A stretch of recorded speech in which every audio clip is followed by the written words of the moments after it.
காலை நேரம், கடற்கரை ஓரம், காலை வீசிக்கிட்டு கையை வீசிக்கிட்டு ஏதோ சண்டைக்கு போகிற சிப்பாய் மாதிரி எல்லோரும் நடந்து போயிட்டுருக்குறாங்க. நடைப்பயிற்சி. அதில் நமக்கு தெரிஞ்ச ஒருத்தர் எதிரில் வந்தார் ரொம்ப வேகமாக.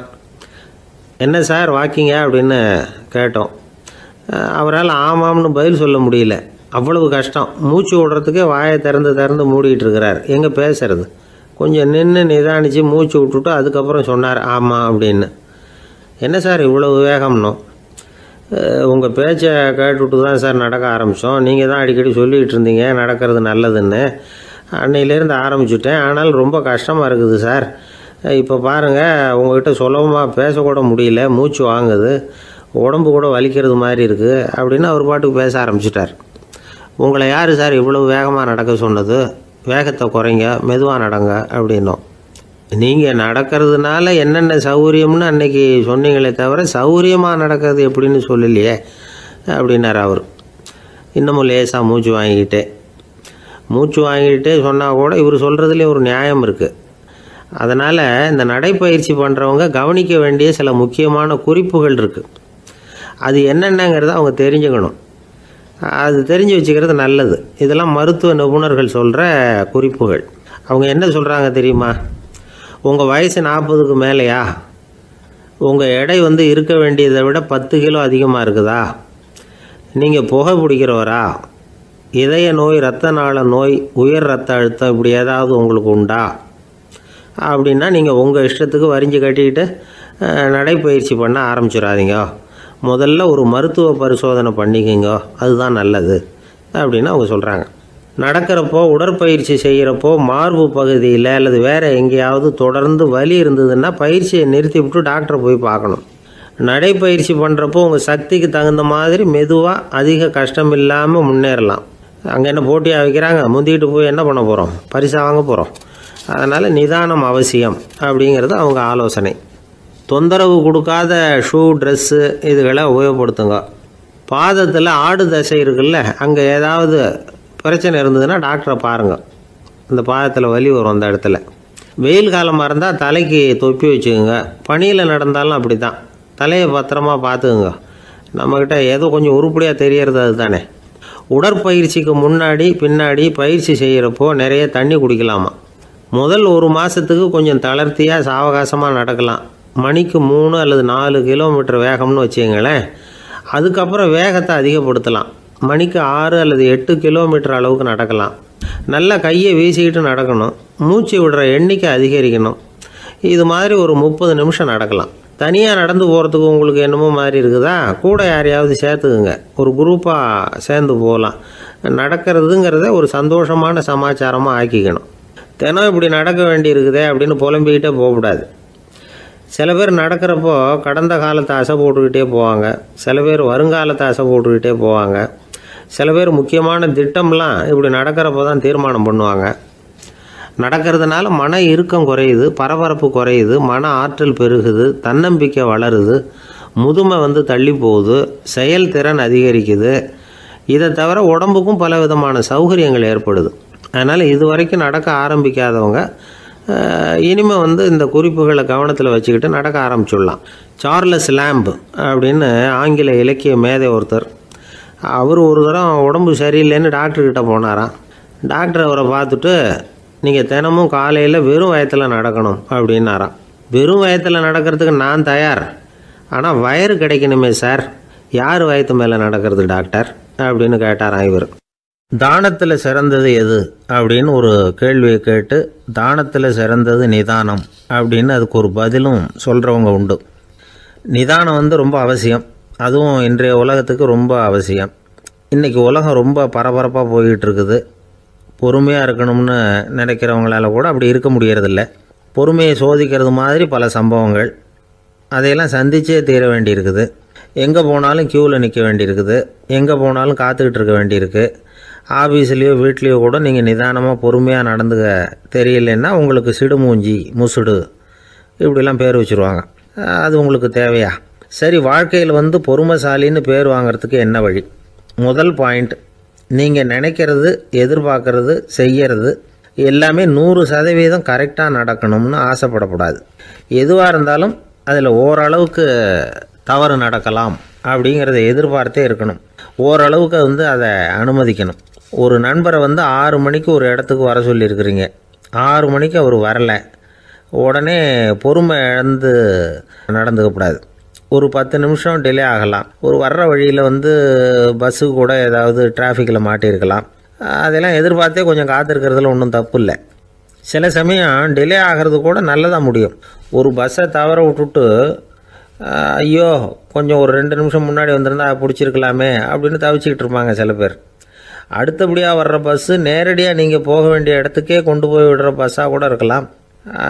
அது உங்களுக்கு முன்னாடி தெரியாதுல்ல. சில நெருக்கடியான சூழ்நிலைகளை தமாஷா எடுத்துக்கிறதுக்கு பழகிக்கணும்.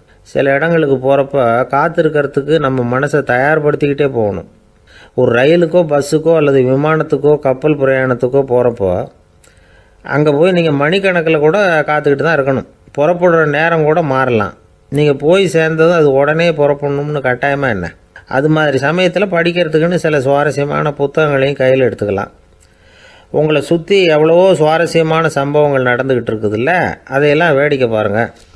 எதுக்காக காத்துக்கிட்டு இருக்கிறோமோ அந்த காரியத்தில் உண்மையாகவே நமக்கு ஒரு அக்கறை இருந்தால் நமக்கு போர் அடிக்காது. சில கோயில்களில் பார்த்துருப்பீங்க, தரிசனத்துக்காக பக்தர்கள் நாள் கணக்கில் காத்துக்கிட்டு இருப்பாங்க. அவங்களெலாம் அழுத்துக்கிறது இல்லை. ஆண்டவனை தரிசிக்கணுங்கிற உண்மையான அக்கறை இருக்கிறதுனால அவங்களுக்கு போர் அடிக்கிறது இல்லை. ஆனால் சில சினிமா தியேட்டரில் கூட பார்க்கலாமே, சினிமா கியூ கூட அப்படி தான். சாயந்தரம் 6 மணி ஆட்டத்துக்கு காலம்பரம் 6 மணிக்கே போய் கூட காத்துக்கிட்டு இருப்பாங்க. அவங்களுக்கெல்லாம் போர் அடிக்காது, படம் பார்க்குற ஆர்வம். இன்னொரு முக்கியமான விஷயத்தை நாம் பழக்கப்படுத்திக்கணும். லிவ் ஃபார் தி மூமெண்ட் அப்படிங்கிறாங்க நிபுணர்கள். ரொம்ப பேர் எப்படின்னா அடுத்தபடியாக நடக்க போகிற விஷயத்திலேயே கவனமாக இருப்பாங்க. அந்த நினைப்புலேயே இந்த நிமிஷத்தை பொறுமை இல்லாமல் கழிப்பாங்க.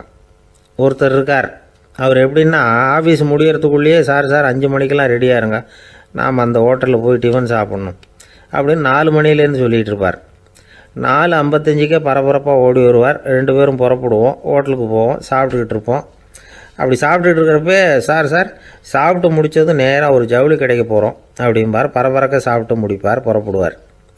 ஜவுளி கடையில் அவசரமாக சீக்கிரம் பில் போடுங்க சார், சினிமாவுக்கு நேரம் ஆகிடும்பார். சினிமா தியேட்டரில் உட்காந்து அடுத்தபடியாக எங்கே டின்னர் சாப்பிட்றதுன்னு யோசனை பண்ணிகிட்டு இருப்பார். ராத்திரி படுக்கையில் விழுந்ததுக்கு அப்புறமும் நாளைக்கு காலையில் எழுந்திரிச்சதும் அதை பண்ணணும் இதை பண்ணணும்னு திட்டம் போட்டுக்கிட்டே இருப்பார். அதாவது எப்போவும் அடுத்த நிமிஷம், அடுத்த நாள், அடுத்த வாரம், அடுத்த வருஷம், இதுதான் அவங்க சிந்தனை. இந்த நிமிஷம் என்ஜாய்மெண்ட்டை அவங்க இழந்துடுறாங்களாம்.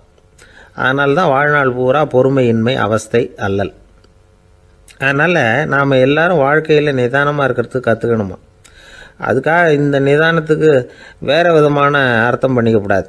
ஒருத்தர் அப்படித்தான் ஒரு தடவை அவருடைய குதிரை காணாமல் போயிட்டு தான். அதுக்காக அவர் கவலைப்படலை, நிம்மதியாக இருந்தார், சந்தோஷமாக இருந்தார். என்ன சார் இது, உங்கள் குதிரை திருட்டு போயிட்டுதுங்கிறீங்க, நீங்கள் கவலைப்படாமல் இருக்கிறீங்களே அப்படின்னு கேட்டாங்களாம். அதுக்கு அவர் சொல்லியிருக்கார், நல்ல வேலை சார், கட்டியிருந்த குதிரை காணாமல் போயிருக்குது. நான் அது மேலே உட்காந்துருக்கிற சமயம் அது காணாமல் போயிருந்ததுன்னா, திருட்டு போயிருந்ததுன்னா நானும் சேர்ந்தில் காணாமல் போயிருப்பேன் அப்படின்னாராம். எவ்வளவு நிதானமான ஆள் பாருங்கள்.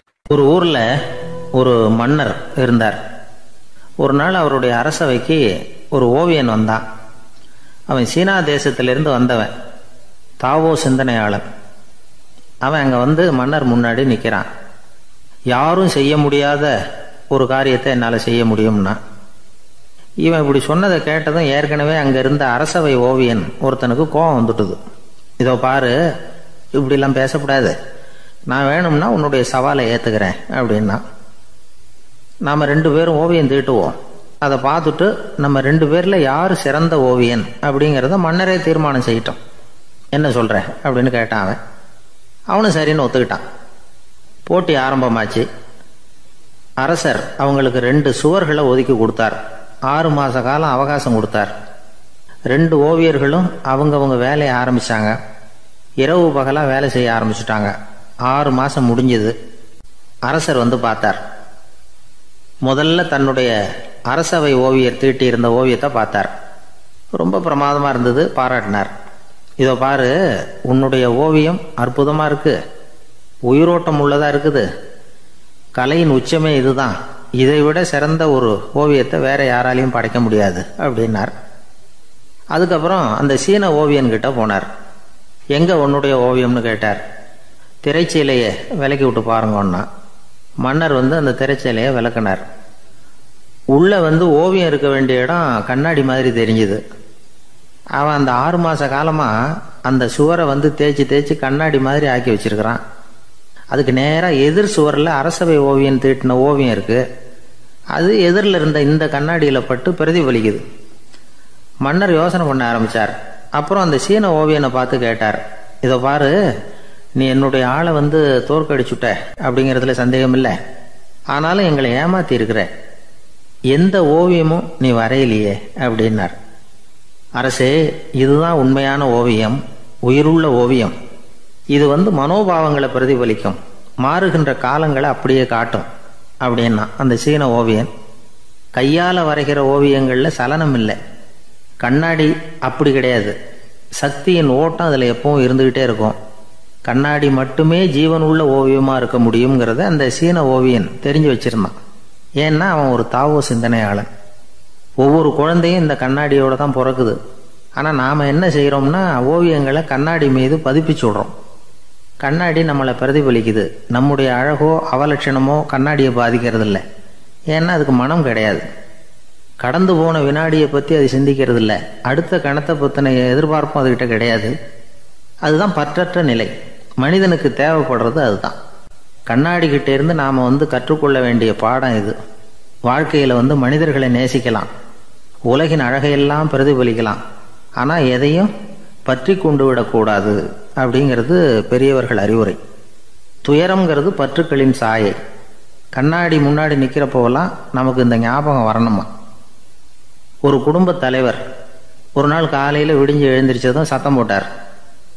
யார் இந்த கருங்குரங்கு படத்தை என் ரூமில் கொண்டாந்து மாட்டி வச்சது அப்படின்னு கத்தினார். சமையல் கட்டிலிருந்து மனைவி பதில் சொன்னாங்க, தூக்க கலக்கத்தில் உளராதிங்க, நல்லா பாருங்க, அது படம் கிடையாது, முகம் பார்க்குற கண்ணாடி அப்படின்னாங்க. ஒரு பள்ளிக்கூடம் வகுப்பு நடந்துக்கிட்டு இருக்கு. ஆசிரியர் பாடம் நடத்திக்கிட்டு இருக்கிறார். நடத்தி முடித்த உடனே கேட்டார், மாணவர்களே, இதுவரைக்கும் நான் நடத்தின பாடத்தில் உங்களுக்கு ஏதாவது சந்தேகம் இருக்கா அப்படின்னு கேட்டார். அப்புறம் ஒவ்வொருத்தராக கேட்டார். ஒரு மாணவன் எழுந்திரிச்சான். சார், எனக்கு சந்தேகம் எதுவுமே இல்லைன்னா. ஏன்னு கேட்டார். ஏன்னா எனக்கு நீங்கள் நடத்தின பாடம் தெளிவாக புரிஞ்சுட்டுது, அதனால் சந்தேகம் வரலன்னா. இன்னொரு மாணவன் எழுந்திரிச்சான். சார், எனக்கும் சந்தேகம் எதுவும் இல்லைன்னா. ஏண்டான்னு கேட்டார். ஏன்னா எனக்கு நீங்கள் நடத்தின பாடம் எதுவுமே புரியல, அதனால் சந்தேகம் வரல அப்படின்னா. இந்த இடத்துல நாம் கொஞ்சம் சிந்திச்சு பார்க்கணும். இந்த உலகத்தில் எல்லாம் புரிஞ்ச ஒருத்தனுக்கும் சந்தேகம் வராது, எதுவுமே புரியாத ஒருத்தனுக்கும் சந்தேகம் வராது. அறகுறையாக புரிஞ்சுக்கிட்டவன் இருக்கான் பாருங்க, அவனுக்கு தான் அடிக்கடி சந்தேகம் வரும். ஆக மாணவர்களை இந்த 3 வகையாக பிரிக்கலாம். அதே மாதிரி தான் மனிதர்களையும் 3 வகையாக பிரிக்கிறாங்க ஆன்மீகவாதிகள். ஒரு ஆன்மீக பெரியவர் என்ன சொல்றார் தெரியுமா? இந்த உலகத்தில் 3 வகையான மனிதர்கள் இருக்கிறாங்களாம். முதல் வகை எப்படி தெரியுமா? இவங்களுக்கு எதையும் தெரிஞ்சுக்கணுங்கிற அவசியமே கிடையாது. ஏன்னா அவங்களுக்கு எல்லாமும் தெரியும். இவங்க ஞானத்தின் முழு வடிவாக இருக்கிற காரணத்தினால அவங்களுக்கு எந்த சந்தேகமும் இல்லை, எந்த கேள்விகளும் கிடையாது. இந்த நிலையில் இருக்கிறவன் கிருஷ்ணன். எல்லாத்துக்கும் விட தெரிஞ்சுக்கிட்ட நிலையில் அவன் விடையாக மாறிவிட்டான் அப்படின்னு சொல்லுவாங்க. 2வது நிலையில் இருக்கிறவன் அர்ஜுனன். இவனுக்கு எப்போ பார்த்தாலும் கேள்விதான், சந்தேகம்தான். பதில் சொல்ல சொல்ல அவனுக்கு இருக்கிற சந்தேகமும் அதிகமாகிக்கிட்டே இருக்கும், குறையவே குறையாது.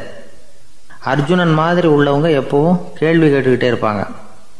ஒரு கேள்விக்கு விட கிடைச்சுட்டுன்னு வைங்க, உடனே இன்னொரு கேள்வி அவங்ககிட்ட இருந்து வரும். கிருஷ்ணனுடைய நிலை எப்படின்னா அது கேள்விகளே அற்ற ஒரு நிலை. அர்ஜுனனுடைய நிலை எப்படின்னா அது கேள்விகளை தவிர வேறு எதுவும் அற்ற ஒரு நிலை.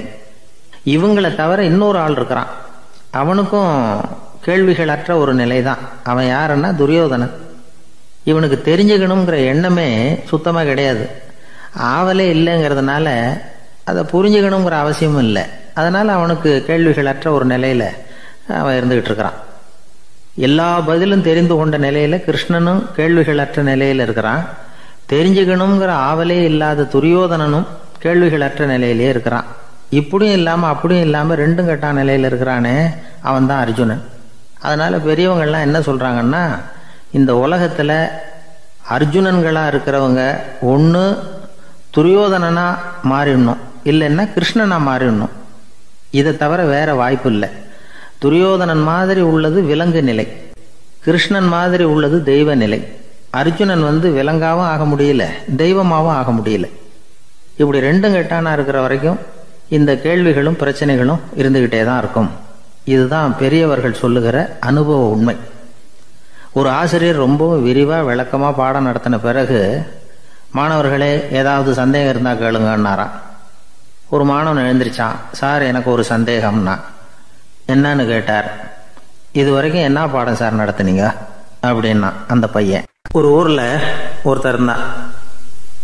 ஏதோ ஒரு சின்ன அலுவலகத்தில் வேலை பார்த்துக்கிட்டு இருந்தான். ரொம்ப ஏழை.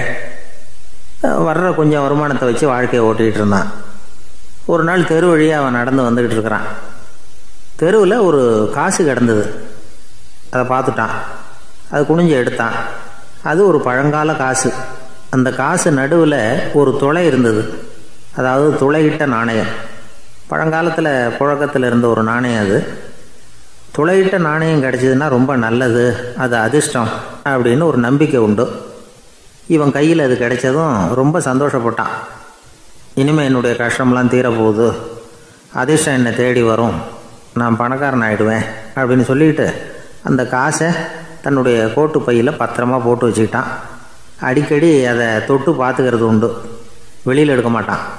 இப்படியே கொஞ்ச காலம் ஆச்சு. அதுக்கப்புறம் என்னாச்சு தெரியுமா? நிஜமாகவே அதிர்ஷ்டம் அவனை தேடி வர ஆரம்பிச்சுட்டுது. செல்வம் குவிஞ்சுது. பணம், பதவி, புகழ் எல்லாம் சேர்ந்தது. சமூகத்தில் அவன் ஒரு பெரிய மனுஷன் ஆயிட்டான். எல்லாரும் அவனை பாராட்டினாங்க. அவன் எதை தொட்டாலும் வெற்றி, எல்லாம் அந்த காசோட மகிமை அப்படின்னு அவன் மனசுக்குள்ளே நினச்சிக்கிட்டான். தினமும் காலையில் அந்த கோட்டை போட்டுக்கிட்டு தான் வெளியில் கிளம்புவான். புறப்படுறதுக்கு முன்னாடி கோட்டு பாக்கெட்டை தொட்டு பார்த்துக்குவான், உள்ளே காசு இருக்கா அப்படிங்கிறத உறுதிப்படுத்திக்குவான். அதுக்கப்புறம் தான் வெளியில் கிளம்புவான்.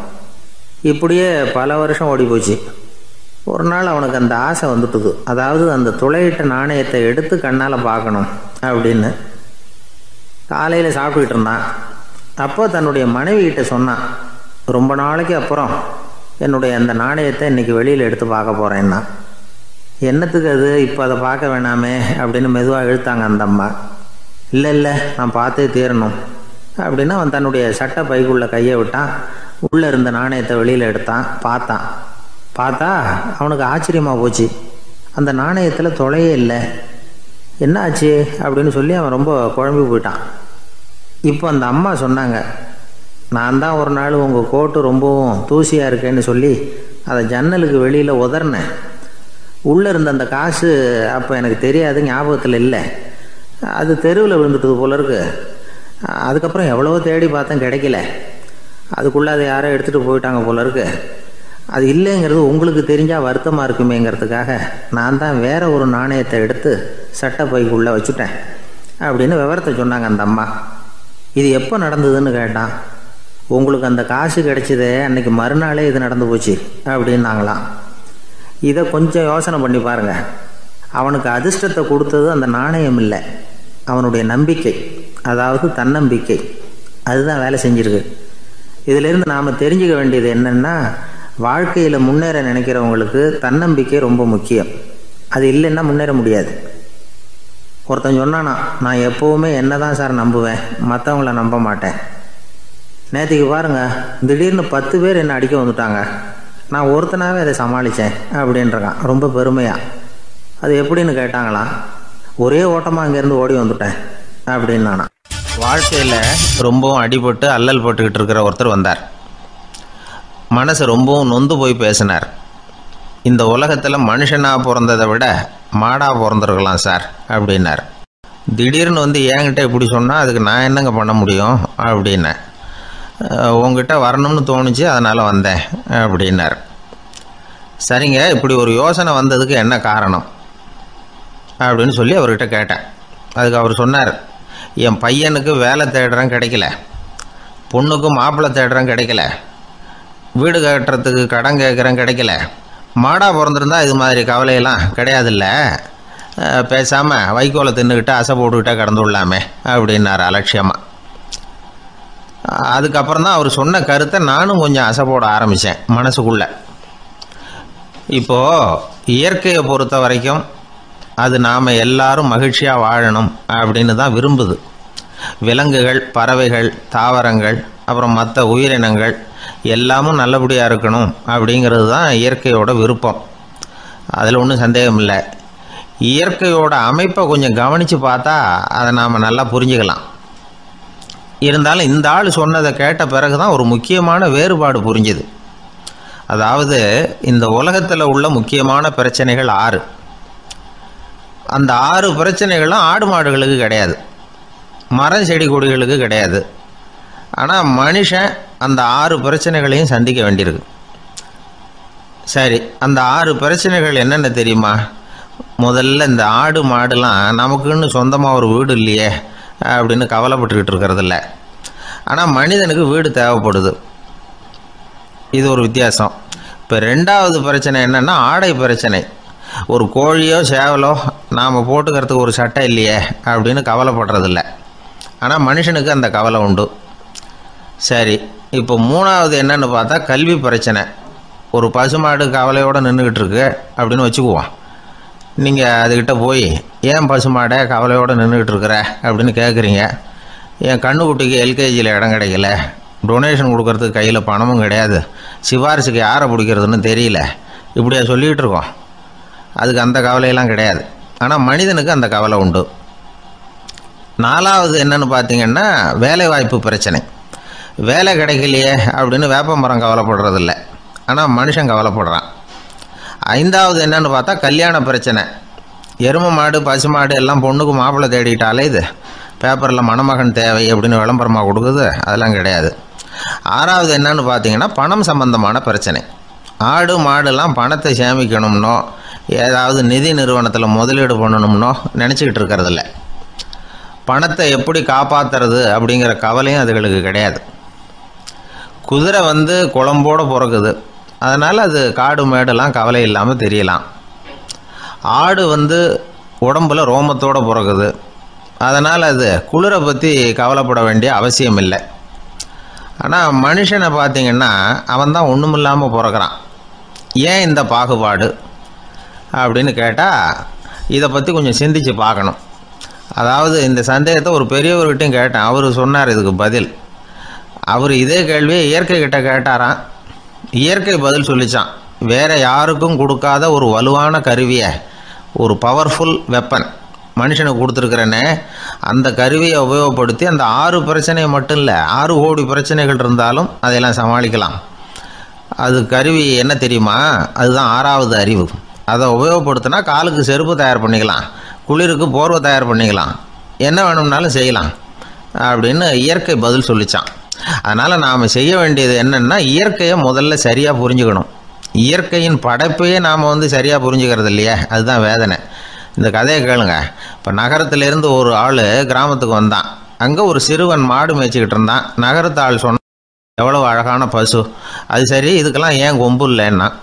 இதுக்கு அந்த பையன் பதில் சொன்னான், பசுமாட்டுக்கு கொம்பு இல்லாததுக்கு பல காரணங்கள் உண்டு. கண்ணுக்குட்டியாக இருந்தால் கொம்பு இருக்காது, பசு வளர்ந்து பெருசானதுக்கு அப்புறம் தான் கொம்பு முளைக்கும், இது ஒரு காரணம். சில சமயம் வளர்கிற கொம்பை எடுத்து விடுறது உண்டு, அது ஒரு காரணம். ஆனால் இதுக்கு ஏன் கொம்பு இல்லைன்னு கேட்குறீங்க. அதுக்கு என்ன காரணம்னா இது பசு இல்லை குதிரை அப்படின்னானா. கத்தியை தீட்டாதே புத்தியை தீட்டு அப்படின்னு ஒரு பெரியவர் புத்தி சொன்னார். அதை கேட்ட ஒரு இளைஞன், அது எப்படி பெரியவரை புத்தியை தீட்டுறது? கத்தியை தீட்டுன்னு சொன்னால் ஒரு கருங்கல்லில் கத்தியை தேய்க்கலாம், புத்தியை தீட்டுன்னு சொன்னால் எப்படி தலையை கொண்டுட்டு போய் தரையில் தேய்ச்சிக்கிட்டு இருக்க முடியுமா அப்படின்னா. அந்த பெரியவர் உடனே புரிஞ்சுக்கிட்டார், இந்த இளைஞனுக்கு புத்தி கூர்மை கம்மி அப்படிங்கிறத புரிஞ்சுக்கிட்டார். அது சரி, அறிவுக்கும் புத்திசாலித்தனத்துக்கும் என்ன வித்தியாசம்? இது ஒரு முக்கியமான கேள்வி. அறிவுன்னா என்ன, புத்திசாலித்தனம்னா என்ன? இதே கேள்வியை சாக்ரட்டிஸ் கிட்ட அவருடைய சீடன் ஒருத்தன் கேட்டானான். ஐயா, அறிவுக்கும் புத்திசாலித்தனத்துக்கும் என்னங்க வித்தியாசம் அப்படின்னு கேட்டிருக்கான். சாக்ரட்டிஸ் நிமிர்ந்து பார்த்துருக்கிறார் அந்த சீடனை. அதுக்கப்புறம் சொன்னாராம், நான் சொல்கிறேன் உன்னுடைய கேள்விக்கு பதில், ஆனால் அதுக்கு முன்னாடி நீ ஒரு காரியம் பண்ணணும்னாரான். என்னங்க செய்யணும் சொல்லுங்கன்றிருக்கான். அதோ பாரு ஒரு பெரியவர் உட்காந்துருக்கிறாரு, அவர்கிட்ட போ, இங்கேருந்து பக்கத்தில் இருக்கிற அந்த கிராமத்துக்கு போய் சேர எவ்வளவு நேரம் ஆகும் அப்படின்னு கேட்டுட்டு வா அப்படி சொன்னார் சாக்ரட்டிஸ். சரின்னு சொல்லிவிட்டு இவன் போனான். அந்த பெரியவர் முன்னாடி போய் நின்னான். ஏங்க பெரியவரை, இங்கேருந்து அதோ தெரியுத அந்த கிராமத்துக்கு போய் சேர்றதுக்கு எவ்வளோ நேரம் ஆகும் அப்படின்னு கேட்டான். பெரியவர் நிமிர்ந்து பார்த்தார். ஆனால் பதில் எதுவும் சொல்லலை. இவன் மறுபடியும் ஒரு தடவை அதே கேள்வியை அவர்கிட்ட கேட்டான். என்னங்க, நான் கேட்குறது உங்கள் காதில் விழுதா? அந்த கிராமத்துக்கு போய் சேர்றதுக்கு எவ்வளோ நேரம் ஆகும் அப்படின்னு சொல்லி மறுபடியும் கேட்டான். அப்பவும் அவர் பதில் சொல்லலை. உடனே அவன் மனசுக்குள்ளே முடிவு பண்ணிக்கிட்டான். சரி, பெரியவர் ஒரு மாதிரியாக தெரிகிறார், புத்தி சுவாதீனம் சரியில்லாத ஒரு மாதிரி தெரியுது அப்படின்னு நினச்சிக்கிட்டே வந்த வழியிலே திரும்பி வந்துட்டான். கொஞ்சம் தூரம் நடந்திருப்பான். இப்போ அந்த பெரியவர் மறுபடியும் கூப்பிட்டார். இளைஞனே இப்படி வாழ்னார். இவனுக்கு ஒன்றும் புரியல. மறுபடியும் திரும்பி நடந்தான். அவர் முன்னாடி போய் நின்னான். பெரியவர் சொன்னார், தம்பி, இங்கேருந்து அந்த கிராமத்துக்கு போய் சேர்றதுக்கு 5 நிமிஷம் ஆகும் அப்படின்னார். இப்போது அந்த இளைஞன் அந்த முதியவரை ஒரு மாதிரியாக பார்க்க ஆரம்பித்தான். அதுக்கப்புறம் கொஞ்சம் யோசித்தான். பிறகு அவர்கிட்டே கேட்டுட்டான், ஏங்க பெரியவரை, இதே பதிலை அப்போவே என்கிட்ட சொல்லியிருக்கலாமே, என்னை திரும்பி போன்னு சொல்லிவிட்டு பாதி தூரம் போனதுக்கப்புறம் மறுபடியும் கூப்பிட்டு அதுக்கப்புறம் இப்படி சொல்கிறீங்களே, இது நியாயமா அப்படின்னா. பெரியவர் சிரித்தார். அதுக்கப்புறம் சொன்னார், ஏன்பா, நீ எவ்வளவு வேகமாக நடக்கிறேங்கிறத பார்க்காம நீ கிராமத்துக்கு போய் சேர வேண்டிய நேரத்தை எப்படி என்னால் சொல்ல முடியும்? அதனால தான் உன்னை கொஞ்சம் தூரம் நடக்க விட்டு உன்னுடைய நடையின் வேகம், அந்த கிராமம் இருக்கிற தூரம் ரெண்டையும் கணக்கு போட்டு அதுக்கப்புறம் நேரத்தை சொன்னேன்னார். சீடன் வந்து தலை குனிந்தான். அப்படியே திரும்பி வந்து சாக்ரட்டிஸ் முன்னாடி நின்னான். சாக்ரட்டிஸ் இப்போ சொல்கிறார், தம்பி, அதுக்கு பேர் தான் புத்திசாலித்தனம். இந்த அறிவு கூர்மை வந்து எல்லா இளைஞர்களுக்கும் வரணும் அப்படிங்கிறதுக்காகத்தான் கத்தியை தீட்டாத புத்தியை தீட்டு அப்படின்னு பெரியவங்கள்லாம் சொல்லிகிட்டு இருக்கிறாங்க. புத்தியை தீட்டுறவங்கெல்லாம் வாழ்க்கையில் அறிவாளியாகிறாங்க, தீட்டாதவங்க கோமாளியாகிறாங்க. இதுதான் இன்றைக்கி நடக்கிறது. அதனால் அறிவு கூர்மைங்கிறது வேறு. இந்த காலத்து ஆசாமி ஒருத்தர் இன்னொருத்தரை பார்த்து கேட்டார், ஏங்க, ஒரு விமானம் இங்கேருந்து புறப்பட்டு 2 மணி நேரத்தில் மதுரைக்கு போய் சேருது. நல்லா கவனிங்க, ஒரு விமானம் இங்கேருந்து புறப்பட்டு 2 மணி நேரத்தில் மதுரைக்கு போய் சேருது அப்படின்னா என்னோடய வயசு என்னன்னு கேட்டார். இவர் கேட்குறதுல ஏதாவது அர்த்தம் இருக்கா? அதாவது இங்கேருந்து புறப்பட்டு 2 மணி நேரம் ஆகுது மதுரைக்கு போகிறதுக்கு, அப்படின்னா என் வயசு என்னன்னு கேட்குறாரு. இதை கேட்ட உடனே அவர் பதில் சொன்னார், அப்படின்னா உங்களோட வயசு 20 அப்படின்னார். எப்படிங்க அவ்வளவு கரெக்டாக சொன்னீங்க அப்படின்னு கேட்டார். வேறு ஒன்றும் இல்லை, எங்கள் பக்கத்து வீட்டில் ஒரு முழு பைத்தியம் இருக்குது, அதோட வயசு 40, அப்படின்னா உன் வயசு 20 தான் இருக்கணும் அப்படின்னார். அரை பைத்தியம்னு முடிவு பண்ணிக்கிட்டார். அதனால் வாழ்க்கையில் அறிவு கூர்மைங்கிறது ரொம்ப அவசியம். அந்த புத்திசாலித்தனம் இருக்கிறவங்க வாழ்க்கையில் வெற்றி பெறுவது நிச்சயம். ஒரே ஒரு ஊரில் ஒரு ராஜா இருந்தார். அவர் பேரில் மக்களுக்கு ரொம்ப மரியாதை. அவ்வளவு நல்லா ஆட்சி புரிஞ்சுக்கிட்டு வந்தார். அவருக்கு வயசாயிட்டுது. அதனால் ஒரு நாள் அமைச்சரை கூப்பிட்டார். இதை பாருங்கள், எனக்கு வயசாயிட்டுது, அதனால் இந்த அரச பொறுப்பையெல்லாம் நீங்கள் ஏற்றுக்குங்க அப்படின்னார். அதுக்கப்புறம் ராணியை கூப்பிட்டார். வா, நாம் இனிமேல் இங்கே இருக்க வேணாம், காட்டுக்கு போய் தவம் பண்ணலாம் அப்படின்னு கூப்பிட்டார். இந்த செய்தி மக்களுக்கு அறிவிக்கப்பட்டது. மக்கள் உடனே கூட்டம் கூட்டமாக அரண்மனைக்கு வர ஆரம்பிச்சுட்டாங்க. மன்னரை போய் பார்க்குறாங்க. அரசே, தாங்கள் வந்து எங்களுக்கு தந்தை மாதிரி, நீங்கள் காட்டுக்கு போயிட்டால் நாங்கள்லாம் இங்கே எப்படி இருக்க முடியும்? எங்களுக்கெல்லாம் எந்த துன்பமும் இல்லாமல் பார்த்துக்கிட்டு வர்றீங்க. இது மாதிரியான ஒரு அரசாட்சி இல்லைன்னா மக்கள் வந்து வாழ்ந்து என்ன பயன் அப்படின்னாங்க. இருந்தாலும் என்ன பண்ணுறது, வயசாயிட்ட காரணத்தினால இந்த முடிவுக்கு வர வேண்டியிருக்குது அப்படின்னாரா ராஜா. அப்படின்னா நீங்கள் காட்டுக்கு போக வேணாம், நாங்கள் போகிறோம். நாங்கள் அங்கே போய் தவம் பண்ணுறோம், வழிபாடு பண்ணுறோம், கடவுள் வருவார், அவர்கிட்ட வரம் வாங்கிட்டு வந்துடுறோம் அப்படின்னாங்களாம். அப்படி சொல்லிவிட்டு உடனே எல்லாரும் காட்டுக்கு போனாங்க. நாட்டு மக்கள் எல்லாரும் ஒட்டு மொத்தமாக வந்து காட்டில் உட்காந்துக்கிட்டு தவம் பண்ணுறதை பார்த்தார் கடவுள். உடனே புறப்பட்டு வந்தார். எல்லாரும் இப்படி வந்து உட்காந்துருக்கிறீங்களே, என்ன வேணும் உங்களுக்கு அப்படின்னு கேட்டார். உடனே மக்கள் எல்லாரும் ஒரு குரலில் சொன்னாங்க, சுவாமி, எங்கள் மன்னன் ரொம்ப நாளைக்கு நல்லபடியாக இருக்கணும். அவர் வந்து மகிழ்ச்சியாகவும் உடல் நலத்தோடும் இருந்தால் தான் நாங்கள் அமைதியாக வாழ முடியும் அப்படின்னாங்க. சரி, அதுக்கு என்ன செய்யணும் அப்படின்னார் ஆண்டவன். எங்கள் மன்னருக்கு இன்னும் ஒரு 100 வருஷம் ஆயுளை கொடுங்க அப்படின்னாங்க. அவ்வளவு தானே, சரி அப்படியே ஆகட்டும் அப்படின்னு சொல்லிவிட்டு ஆண்டவன் போயிட்டார். மக்கள் மகிழ்ச்சியோடு திரும்பி வந்தாங்க. மன்னா, கடவுள் வரம் கொடுத்துட்டார், நீங்கள் 100 வருஷம் வாழ போகிறீங்க அப்படின்னாங்க.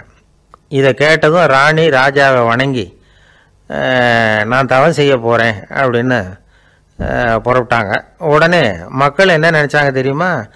ஐயோ, நாம் ராஜாவுக்கு மட்டும்தானே நீண்ட ஆயுள் வேணும்னு வரம் வாங்கினோம், ராணிக்கு வாங்கலையே, அதுதான் கோபத்தில் புறப்பட்டாங்க போல இருக்கு அப்படின்னு நினச்சி வருத்தப்பட்டாங்க. ஆனால் ராணி நினச்சது அது இல்லை. ராணி போய் தவம் பண்ணாங்க, கடவுள் காட்சி கொடுத்தார். இவங்க கேட்குறாங்க, சுவாமி, ராஜாவுக்கு மட்டும் 100 வருஷம் ஆயுள்னு வரம் கொடுத்துட்டீங்க, அப்படின்னா குடிமக்களும் 100 வருஷம் இருக்கணும். இப்படிப்பட்ட குடிமக்கள் இல்லைன்னா அப்படிப்பட்ட அரசன் இருந்து என்ன பிரயோஜனம் அப்படின்னாங்களாம்.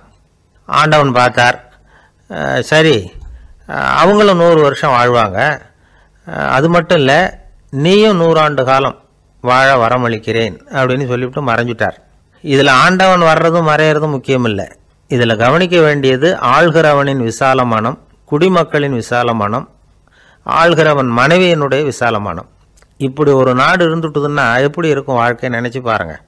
அதனால தான் பெரியவங்கள்லாம் சொல்கிறாங்க, இதய வாசல் திறந்தே இருக்கணும், இதயத்தின் கதவுகளை மூடாதீங்க அப்படின்னு சொல்லுவாங்க. என்கிட்ட ஒருத்தர் சொன்னார், என்னுடைய இதய வாசல் எப்பவும் திறந்தே தான் இருக்குதுன்னார். எதனால் அப்படி சொல்கிறீங்க அப்படின்னு கேட்டோம். டாக்டரே சொல்லிவிட்டார், என்னுடைய இதயத்தில் ஒரு ஓட்டை இருக்குது அப்படின்னு, வால்வு சரியில்லையா அப்படிங்கிறார். ஒரு ஊரில் ஒரு ராஜா இருந்தார். அவர் அடிக்கடி காட்டுக்கு வேட்டையாட போவார். சில நண்பர்களையும் கூட அழைச்சிக்கிட்டு போவார். காட்டுக்கு போனதும் ஆளுக்கு ஒரு பக்கமாக போய் வேட்டையாடுவாங்க. சாயந்தரமாக திரும்பி வருவாங்க.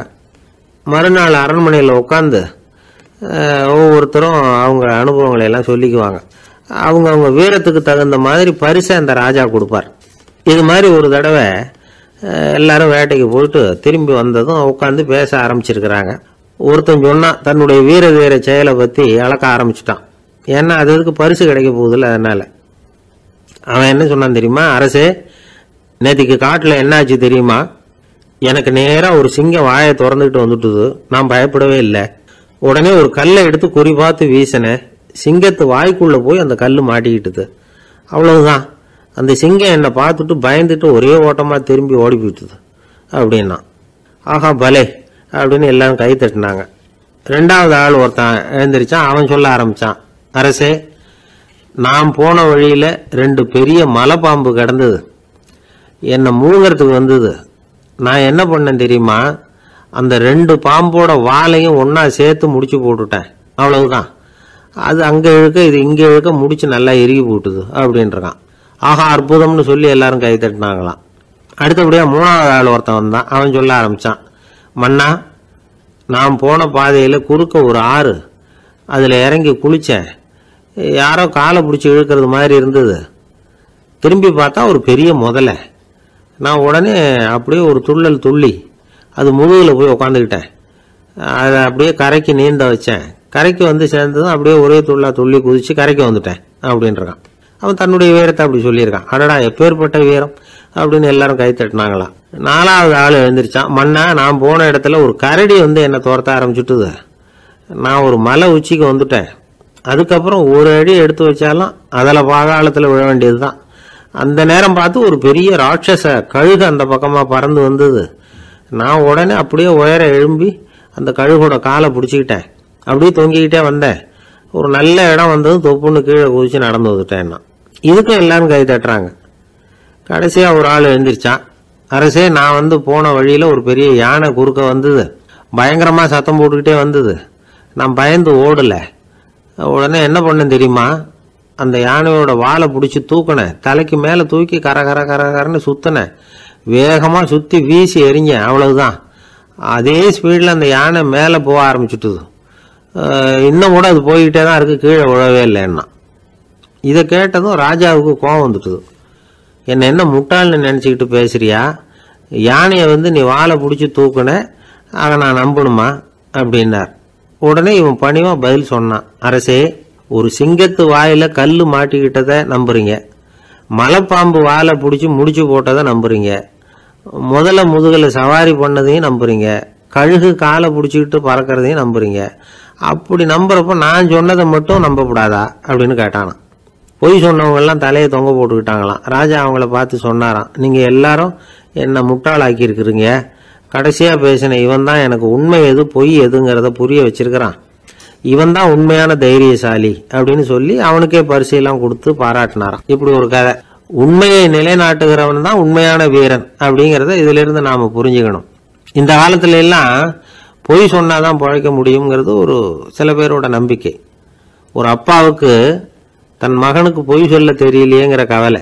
பொய் சொன்னாதான் இந்த உலகத்தில் பிழைக்கலாம், ஆனால் இவனுக்கு அது தெரியலையே, அதனால் இவனை அழைச்சிட்டு போய் நடுக்கடலில் விட்டுட்டு வந்துடுவோம் அப்படின்னு அழைச்சிட்டு புறப்பட்டான். கடற்கரைக்கு போனான். மகனுக்கு சந்தேகம், எங்கேப்பா என்னை அழைச்சிட்டு போகிறேன்னு கேட்டிருக்கான். கடலில் மீன் பிடிக்க கற்றுக் கொடுக்க போகிறேன் உனக்கு அப்படின்னானா. நான் ஏற்கனவே மீன் பிடிச்சிட்டேனேன்னானா இவன் மகன். எங்கே அதுன்னு கேட்டிருக்கான் அப்பங்காரன். சுட்டு சாப்பிட்டுட்டேன்னு இருக்கான் புள்ள. அப்பங்காரன் பார்த்தான், சரி நம்ம புள்ள பொழைச்சிக்கோ அப்படின்னு சொல்லி திருப்பி அழைச்சிட்டு வந்துட்டானா. இணை புரியாத 2 நண்பர்கள் இருந்தாங்களாம். 2 பேரும் விடாமல் சிகரெட்டு குடிக்கிறவங்க. அதில் ஒருத்தன் செத்து போட்டான். இன்னொருத்தன் அதுக்கப்புறம் 2 சிகரெட்டாக குடிக்க ஆரம்பித்தானா. ஏன் இப்படி பண்ணுறேன்னு கேட்டிருக்காங்க. நான் ஒரு சிகரெட்டு தான் குடிக்கிறேன், செத்து போன என்னுடைய ஃப்ரெண்டு இருக்கானே செத்து போனவன், அவனுக்காக இன்னொரு சிகரெட்டு குடிக்கிறேன் அப்படின்னு நானா. இது ரொம்ப ஆபத்து, விட்டுடு அப்படின்னு சொல்லியிருக்காங்க. சரின்னு ஒத்துக்கிட்டான். ஆனால் அதுக்கப்புறமும் ஒரு சிகரெட் வீதமாக குடிச்சிக்கிட்டே இருந்தான். சிகரெட்டு பழக்கத்தை நீ இன்னும் விடலையான்னு கேட்டாங்களாம். அந்த பழக்கத்தை நான் எப்போ விட்டுட்டேன், இப்போ நான் குடிக்கிறது என் ஃப்ரெண்டுக்காக அப்படின்னு நானா. இவங்கெல்லாம் எப்படி திருந்துறது? அளவுக்கு மிஞ்சினால் அமிர்தமும் நஞ்சு அப்படின்னு சொல்லுவாங்க. அது உண்மைதான். ஒருத்தருக்கு அளவுக்கு மீறிய புகழ் வந்துட்டுதுன்னு வச்சுங்க, அது கூட ஆபத்தாக போயிடுறது உண்டு. பழங்காலத்துல எல்லாம் கிரேக்க தேசத்தில் ஒரு பழக்கம் உண்டாம். அதாவது யாராவது ஒருத்தரை நாடு கடத்தணும்னா அதுக்கு ஒரு வழி உண்டு. அதாவது ஒருத்தரை நாடு கடத்தணும்னு மக்கள் விரும்புகிறாங்கன்னு வச்சுங்களேன், அவர் பேரை ஒரு மண்பாண்ட ஓட்டுச்சில்லில் எழுதி அதை ஒரு குறிப்பிட்ட பொது இடத்துல போட்டுற வேண்டியது, அவ்வளவுதான். இது மாதிரி பல பேர் போட்டுக்கிட்டே இருப்பாங்க. எல்லாம் அப்படியே குவிஞ்சு போயிடும். அந்த ஓட்டாஞ்சில்லு குவியலில் யாருடைய பேர் அதிகமாக இருக்குதோ அந்த நபரை ஒரு 10 ஆண்டுகள் நாடு கடத்தி விடுவாங்க. இது அந்த ஊர் வழக்கமாக. ஒரு நாள் அந்த குவியலுக்கு பக்கத்தில் ஒரு ஆள் நின்றுக்கிட்டு இருக்கிறான். அவன் கையில் ஒரு ஓட்டாஞ்சில்லு வச்சிருக்கிறான். அதில் யாரோட பேரையோ எழுதணும், எழுதி அந்த இடத்துல போடணுங்கிறது அவன் ஆசை. ஆனால் அவன் படிக்காதவன், அதனால் எழுத தெரியல. யாராவது அந்த வழியாக வர்றாங்களான்னு பார்த்துக்கிட்டே நின்றுக்கிட்டு இருந்தான். ஒரு பெரியவர் வந்துக்கிட்டு இருந்தார். அவர்கிட்ட ஓடினான். கையில் இருந்த மண்பாண்ட சில்லை கொடுத்தான். ஐயா, இதில் ஒரு பேர் எழுதி கொடுங்களேன்னா. அந்த பெரியவர் அதை வாங்கி கையில் வச்சுக்கிட்டு, என்ன பேர் எழுதணும் சொல்லு அப்படின்னா. இவன் சொன்னான், அரிஸ்டைடிஸ் அப்படின்னு எழுதுங்க அப்படின்னா. இதை கேட்டதும் அந்த பெரியவருக்கு அதிர்ச்சி. ஏன்னா அவர் தான் அரிஸ்டைடிஸ், தத்துவ மேதை அரிஸ்டைடிஸ் அவர். இருந்தாலும் நான் தான் அதுங்கிறத காட்டிக்காம அந்த ஆளுகிட்ட கேட்டார். அது சரிப்பா, அரிஸ்டைடிஸ்ங்கிற பேரை எழுத சொல்கிற, அவர் உனக்கு என்ன கெடுதல் பண்ணார், அவர் பேரை இதில் எழுத சொல்கிறியே அப்படின்னு கேட்டிருக்கார். அதுக்கு இவன் சொன்னானா, அவர் எனக்கு எந்த கெடுதலும் பண்ணலை, அவரை நான் பார்த்தது கூட இல்லை அப்படின்ட்டுருக்கான். அப்புறம் எதுக்காக அவரை நாடு கடத்தணும்னு நீ ஆசைப்படுற அப்படின்னு கேட்டிருக்கார். இப்போ அந்த ஆள் சொல்கிறான், அரிஸ்டைடஸை பற்றி எல்லாரும் பேசுகிறாங்க, அவர் ரொம்ப நல்லவர், அவர் ஒரு பெரிய அறிவாளிங்கிறாங்க, அவர் ஒரு பெரிய வள்ளல், பேரறிஞர், இப்படி எல்லாரும் சொல்கிறத கேட்டு கேட்டு எனக்கு ரொம்ப அழுத்து போயிட்டுது, அதனால தான் வெறுப்பாயிட்டேன் அப்படின்னு நானும். இதிலேருந்து என்ன தெரியுது, நாம் நல்லவனாக இருக்கிறதுல ஒன்றும் இடைஞ்சல் இல்லை. ஆனால் நம்மளை நல்லவன் நல்லவன் எல்லாரும் சொல்ல ஆரம்பிச்சிட்டாங்கன்னு வச்சுக்கோங்க, அப்போ இடைஞ்சல் ஆரம்பம்னு அர்த்தம். எதுவுமே அளவுக்கு மிஞ்சி போகாமல் பார்த்துக்க வேண்டியது ரொம்ப அவசியம். அளவுக்கு அதிகமாக ஆசைப்படாதவங்களில் ஆப்ரஹாம் லிங்கனும் ஒருத்தரான். அவர் ஒரு தடவை தன்னுடைய நண்பர்கள்கிட்ட பேசிக்கிட்டு இருந்தாராம். ஒருத்தர் கேட்டிருக்கார், ஒரு மனுஷனுக்கு கால்கள் எவ்வளோ உயரம் இருக்கணும் அப்படின்னு கேட்டாராம். இதுக்கு ஆப்ரஹாம் லிங்கன் சொன்னாராம், அது என்ன, இடுப்புலேருந்து தரையை தொடுற அளவுக்கு உயரம் இருந்தால் போதும் அப்படின்னாராம். ஆரம்ப காலத்தில் ஒரு குரு, அப்போ ஒரு சீடன் இருந்தான். அது வேடிக்கையான குரு, வேடிக்கையான சீடன். ஒரு ஆசிரமம். ஒரு நாள் ஒருத்தன் அவசரமாக அந்த குருவை தேடி வந்திருக்கிறான். என்ன விஷயம்னு விசாரித்தார் குரு. உங்கள் சீடர் என்னை அடிச்சுட்டார் அப்படின்னு புகார் பண்ணானா அந்த ஆள். குரு சீடனை கூப்பிட்டார். அடிச்சே அந்த ஆளை அப்படின்னு கேட்டாராம். ஆமான் இருக்கான் சீடன். ஏன் அடிச்சே அப்படின்னு கேட்டாராம். இந்த ஆள் உங்களை பற்றி மட்டமாக பேசிவிட்டான், என்னால் அதை தாங்கிக்க முடியல, அதனால தான் அடிச்சுட்டேன்றான். அப்படி என்ன பேசினா அப்படின்னு கேட்டாராம். உன்னுடைய குருநாதர் இப்போல்லாம் அர்த்தமில்லாமல் பேச ஆரம்பிச்சிட்டார் அப்படின்னு சொல்லிவிட்டான், அதனால தான் அடிச்சுட்டேன் அப்படின்னு நானாம். அதுக்காக அடித்தே அப்படின்னாராம். நான் அதுக்காக அடிக்கலை குருவே, இப்பெல்லாம் நீங்கள் அர்த்தம் இல்லாமல் பேசுகிறதாக அவன் சொல்கிறான் அப்படின்னா இதுவரைக்கும் நீங்கள் அர்த்தத்தோடு பேசினதாகத்தானே அர்த்தம், அது தப்பு தானே, அதனால தான் அடித்தேன் அப்படின்னு நானாம். ஒரு பெரியவர் உட்கார்ந்துருக்கிறார், அவரை சுற்றி அவருடைய தோழர்கள் உட்கார்ந்துருக்கிறாங்க. ஏதோ ஒரு முக்கியமான செய்தியை அவர் அவங்களுக்கு சொல்லிகிட்டு இருக்கிறார். அவங்களும் ஆர்வமாக கேட்டுக்கிட்டு இருக்கிறாங்க. இந்த சமயத்தில் யாரோ ஒரு ஆள் வேகமாக அங்கே வர்றார். வர்ற வேகத்திலேயே எனக்கு ஏதாவது உதவி செய்யுங்க அப்படின்னு கேட்டுக்கிட்டே வர்றார். கேட்கறது உதவி, ஆனால் குரல் மிரட்டுறது மாதிரி இருக்குது, அதட்டி கேட்கறது மாதிரி இருக்குது. இதை கேட்டதும் அந்த பெரியவர் ஆத்திரப்படலை, ஆனால் அவரை சுற்றி இருந்தவங்க ஆத்திரப்பட்டாங்க. இதை பெரியவர் கவனித்தார். கொஞ்சம் அமைதியாக இருங்கன்னார். வந்தவரை கூப்பிட்டார், அவருக்கு சில பொருள்களை கொடுத்தார். என்னங்க இப்போ உங்களுக்கு மகிழ்ச்சி தானே அப்படின்னார். அப்படின்னு அலட்சியமாக அவர் சொல்கிறார். நான் உங்களை நல்ல முறையில் நடத்தினேன்னா அப்படின்னு கேட்குறாரு அவர் மறுபடியும். அதெல்லாம் ஒன்றும் இல்லை அப்படின்னு சொல்லி அவர் சொல்லிகிட்டு இருக்கிறாரு. குரலில் கடுமை குறையில. சுற்றி இருந்தவங்களால இதை பொறுத்துக்க முடியல. கோபத்தோடு அவரை நோக்கி நெருங்க ஆரம்பித்தாங்க. பெரியவர் அவங்களையெல்லாம் தடுத்து நிறுத்தினார். வந்தவரை வாங்க என்னோட அப்படின்னு சொல்லி அழைச்சிட்டு போனார். வீட்டுக்கு போனார். அங்கே போனதும் இன்னும் சில பொருள்களை எடுத்து அவர்கிட்ட கொடுத்தார். இப்போ திருப்தி தானே, நான் உங்ககிட்ட நல்ல முறையில் நடந்துக்கிட்டேனா அப்படின்னார். அவர் முகம் இப்போ தான் கொஞ்சம் மலர்ந்தது. ரொம்ப நன்றி, இறைவன் உங்கள் குடும்பத்துக்கு எல்லா நன்மைகளையும் செய்வான் அப்படின்னு சொன்னார். இதே வார்த்தைகளை என்னுடைய தோழர்கள்கிட்டே சொல்லிட்டீங்கன்னா அவங்க கோபம் தணிஞ்சிரும், வர முடியுமான்னார். கண்டிப்பாக வர்றேன் அப்படின்னாரு. மறுநாள் காலையில் அந்த இடத்துக்கு வந்தார். அதே மாதிரி சொல்லிவிட்டு அவர் போயிட்டார். தோழர்கள்லாம் ரொம்ப வியப்போடு பெரியவரை பார்த்தாங்க. அந்த பெரியவர் தான் நபிகள் நாயகம். அவர் சொன்னார், ஒருத்தன் ரொம்ப ஆசையாக ஒரு ஒட்டகத்தை வளர்த்துக்கிட்டு வந்தான். ஒரு நாள் அந்த ஒட்டகம் கயத்தை அறுத்துக்கிட்டு ஓடி போயிட்டுது. அக்கம் பக்கத்தில் இருக்கிறவங்கெல்லாம் அந்த ஒட்டகத்தை பிடிக்கிறதுக்கு முயற்சி பண்ணாங்க. அதை துரத்திக்கிட்டு ஓடினாங்க. ஒட்டகம் தாறுமாறாக ஓட ஆரம்பிச்சுது. இந்த சமயத்தில் ஒட்டகத்தை வளர்த்தவன் அங்கே ஓடி வந்தான். நீங்கள் அதை ஒன்றும் செய்ய வேணாம், விட்டுருங்க, அதோட சுபாவம் எனக்கு நல்லா தெரியும், அதை சுலபமாக என்னோடய வழிக்கு கொண்டுட்டு வந்துட முடியும், நான் பார்த்துக்கிறேன், விட்டுருங்கோ அப்படின்னா. எல்லாரும் விலகி போயிட்டாங்க. இவன் என்ன செஞ்சான் தெரியுமா? கொஞ்சம் புல்லை கையில் எடுத்துக்கிட்டு அந்த ஒட்டகத்தை நெருங்கினான். அவ்வளவுதான். அது ஓடி இவன் காலடியில் உட்காந்துக்கிட்டது. செல்லமாக அதை அப்படியே தடவி கொடுத்தான். முதுகில் ஏறி உட்காந்துக்கிட்டான். அது பாட்டுக்கு சாதுவாக நடந்து போகுது. இந்த கதையை நபிகள் நாயகம் தம்முடைய தோழர்களுக்கு சொல்கிறார்.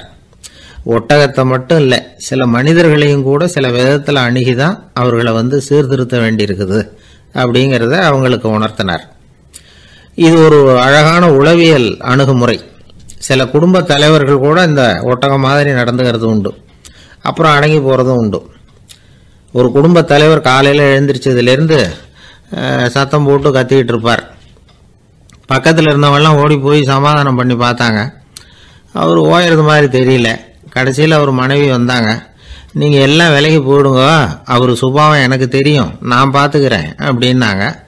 சரின்னு எல்லாரும் போயிட்டாங்க. சாயந்தரமாக பார்க்குறாங்க, அவர் சத்தம் இல்லாமல் ஒரு மூலையில் உட்காந்துருக்கிறார். ரொம்ப சாதுவா. ஆச்சரியமாக இருந்தது. என்னம்மா பண்ணீங்கன்னு கேட்டாங்க. அது ஒன்றும் இல்லைங்க, ஒரு வேளை சாப்பாட்டை நிறுத்தினேன், பட்னி போட்டேன், அவ்வளவுதான் அப்படின்னாங்க அந்த அம்மா. ஒரு ஜென் துறவி, அவருக்கு ரொம்ப வயசாயிட்டுது, கடைசி காலம். நண்பர்களெல்லாம் கூப்பிட்டார். நண்பர்களே, நான் வித்தியாசமான முறையில் சாகணும்னு ஆசைப்படுறேன், அதுக்கு ஏதாவது யோசனை சொல்லுங்களேன் அப்படின்னு கேட்டாராம். நண்பர்கள் சிரித்தாங்க. என்ன பேச்சு பேசுகிறீங்க, சாவறதுங்கிறது என்ன விளையாட்டுத்தனமான காரியமா அப்படின்னு கேட்டிருக்காங்க. அந்த துறவி கொஞ்ச நேரம் யோசனை பண்ணார். அப்புறம் கேட்டாராம், இது வரைக்கும் யாராவது நடந்துக்கிட்டே இறந்துருக்குறாங்களா அப்படின்னாராம். எல்லாரும் இல்லைன்னாங்களாம். ஒருத்தர் மட்டும் சொல்லியிருக்கார். அப்படியும் ஒருத்தர் இறந்துருக்கிறதாக ஒரு கதையில் படிச்சிருக்கிறேன், ஒரு ஞானியால் தான் அப்படியெல்லாம் செய்ய முடியும் அப்படின்னு அவர் சொன்னாராம். சரி, அப்படின்னா அந்த முறை நமக்கு வேணாம், நின்றுக்கிட்டே யாராவது உயிரை விட்டுருக்காங்களா அப்படின்னு விசாரிச்சாராம். அப்படியும் ஒருத்தர் இறந்துருக்கிறார் அப்படின்னாங்களாம். மறுபடியும் அந்த துறவி யோசனை பண்ணியிருக்கிறார். ஏதாவது வித்தியாசமான முறையில் நாம் போகணும் அப்படிங்கிறது அவருடைய விருப்பம். மனிதன் எப்படி வாழ்கிறானோ அப்படி இறப்பது தான் நல்லது. சரி, யாராவது தலைகீழாக யோகம் செய்யும் நிலையில் இறந்துருக்கிறாங்களா அப்படின்னு விசாரித்தாராம். நண்பர்கள் சிரித்தாங்க. தலைகீழாக நின்னபடி இறந்ததாக நாங்கள் கேள்விப்பட்டதே இல்லை, அது முடியாத காரியம் அப்படின்னு இருக்காங்க. இப்போ அந்த துறவிக்கு திடீர்னு உற்சாகம் வந்துட்டுது. உடனே எழுந்திரிச்சார், தலைகீழாக நின்னார், அப்படியே உயிரை விட்டுட்டார். அவ்வளோதான். அந்த மடாலயத்தில் ஒரே குழப்பம். எப்படி அவரை கீழே இறக்கி படுக்க வைக்கிறது அப்படின்னு புரியல. இப்படி உயிர் விடுறதை பற்றி அவங்க இது வரைக்கும் கேள்விப்பட்டதும் இல்லை. உண்மையிலேயே இவர் இறந்து தான் போனாராங்கிறதும் தெரியல. சோதித்து பார்த்தாங்க. இதய துடிப்பு, நாடி துடிப்பு எல்லாம் நின்று போயிருந்தது. இவர் எப்பவும் இப்படி தான், என்ன பண்ணுறது இப்போது அப்படின்னு சொல்லி எல்லாரும் குழம்பிக்கிட்டு இருக்கிற சமயத்தில் ஒரு பெரியவர் யோசனை சொன்னார். இந்த துறவியோட மூத்த சகோதரி பக்கத்து மடாலயத்தில் இருக்கிறாங்க, அவங்கள இங்கே அழைச்சிட்டு வந்தால் ஏதாவது வழி கிடைக்கும் அப்படின்னார். அந்த அம்மாவுக்கு 90 வயசு. அழைச்சிட்டு வந்தாங்க. ஒரு குச்சியை ஊன்றிக்கிட்டு அப்படியே மெதுவாக நடந்து வந்தாங்க. தம்பி தலைகீழாக நின்று உயிர் விட்டு இறக்கிறத பார்த்தாங்க. தம்பின்னு கூப்பிட்டு பார்த்தாங்க, ஒன்றும் காணோம். உடனே என்ன பண்ணாங்க, தன்னுடைய கைத்தடியால் தம்பியோட உடலை ஒரு தட்டினாங்க. ஏப்பா, சாகிறப்பவும் உன்னுடைய குறும்புத்தனத்தை விடலையா? இப்படியாடா சாகிறது, ஒழுங்காக செத்து தொலை அப்படின்னாங்களாம். அவ்வளவுதான். உடனே அந்த துறவி திரும்பி நேராக நின்னார். அக்கா, கோவப்படாத, நான் ஒழுங்காக சாகிறேன், எப்படி செத்தா என்ன, எல்லாம் எனக்கு ஒன்று தான் அப்படின்னு சொல்லிவிட்டு அப்படியே தரையில் படுத்து உயிரை விட்டாராம். அதுக்கப்புறம் அந்த அம்மா கோலை கையில் எடுத்துக்கிட்டு அப்படியே திரும்பி கூட பார்க்காம அவங்க பாட்டுக்கு போயிட்டாங்களாம். மரணத்தை ஒரு விளையாட்டாக ஆக்கிய அந்த துறவிக்கு வாழ்க்கையே ஒரு விளையாட்டாக தான் இருந்திருக்குது. எந்த நோக்கமும் இல்லாமல் செயல்படுறதுன்னா என்னங்கிறதும் அவருக்கு தெரிஞ்சிருக்குது. பயனை எதிர்பார்க்காம பணி செய்து வாழ்ந்து மறைந்த மகான் அவர். தம்முடைய தொழிலை விளையாட்டு போல செய்ய தெரிஞ்சவருக்கு வாழ்க்கையே ஒரு விளையாட்டாக மாறிடும். எல்லாமே விளையாட்டாகி விடுகிற போது மரணமும் விளையாட்டாகிவிடும் அப்படிங்கிறது தான் அந்த தத்துவம். ஆனால் அதுக்கு முன்னாடி உங்களுக்குள்ளே இருக்கிற உண்மையான நடிகனை நீங்கள் அடையாளம் கண்டுபிடிக்கணும். நீங்கள் நடிக்க வேண்டியதே இல்லை, நீங்கள் ஏற்கனவே நடிச்சுக்கிட்டு தான் இருக்கிறீங்க. நீங்கள் இந்த உண்மையை தெரிஞ்சுக்கணும், அவ்வளவுதான். இதுதான் ஞானிகளுடைய கருத்து. வாழ்க்கையை சரியாக புரிஞ்சுக்கிட்டால் எல்லாமே நடிப்புங்கிறது புரியும்.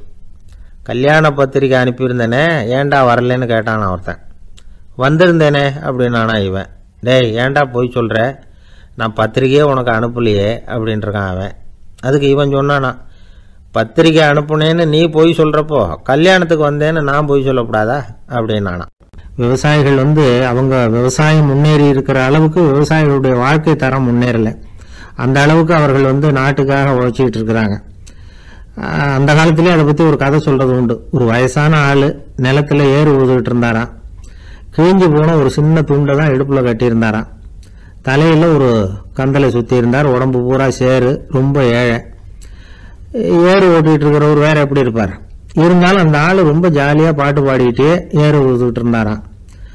உடம்புல தான் அவர் ஏழையை தவிர மனசில் ஒரு ஏழையாக தெரியல. அந்த சமயத்தில் அந்த நாட்டு ராஜா அந்த பக்கமாக குதிரை மேலே வந்தாராம். வேட்டைக்கு போயிட்டு பரிவாரங்களோடு திரும்பி வந்துகிட்டு இருக்கிறார். ரொம்ப செல்வ செழிப்பில் இருக்கிற ராஜா அவர். அவர் இந்த வயசான விவசாயியை பார்த்துருக்கார்.